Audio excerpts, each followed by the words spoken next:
I had my most satisfying experiences when I played hockey, when I didn't concern myself with my stats or scoring goals, whatever it was, when I concerned myself with how can I be useful for this team? Like when I made that switch, because sometimes I was playing with a lot of really good guys and I wasn't as good as them. And I was like, I have to figure out a way to be useful. And I always found that those experiences to be the most satisfying because I was part of something.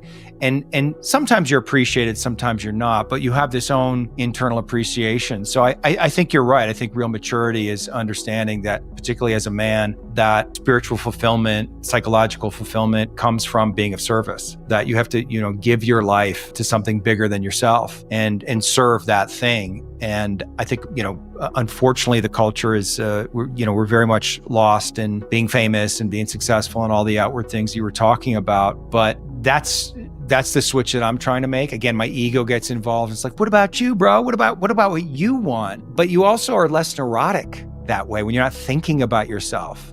You have less anxiety because you're just focused on giving. Now, not in a way that you're betraying yourself, as we talked about earlier. You have to be discerning. You have to take care of yourself.